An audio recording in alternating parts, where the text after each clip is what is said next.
Dr. Zakir, next question, question 4.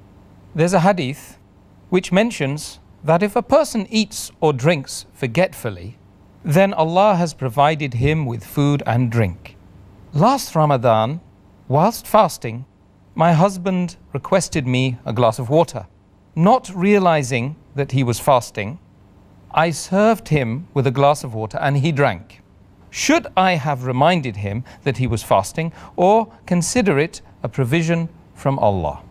The question has rightly mentioned that the beloved Prophet ﷺ, he has mentioned in Sahih Bukhari, volume number 3, in the book of fasting, hadith number 1933, the beloved Prophet said that if a person unintentionally, out of forgetfulness, while fasting, has something to eat or drink, he should complete his fast.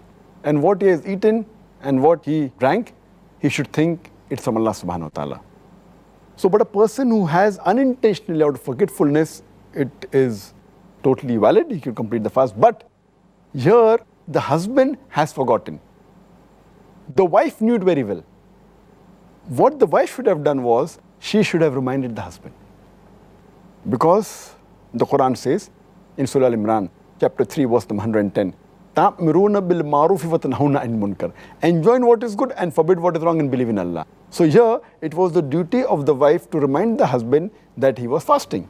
And Quran says that ta'awun al-birri wal-taqwa, that you have to help each other in good deeds, goodness and righteousness. So here it was the duty of the wife, because she knew that the husband was fasting.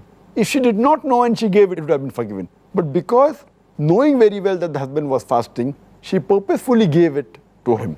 I feel what she had done is wrong. It's a sin. But as far as the husband is concerned, he asked for water not knowing that he was fasting. His fast would be accepted, it would be completed, and that's the provision of Allah. But she should have reminded him. So she's at fault, the husband is not at fault.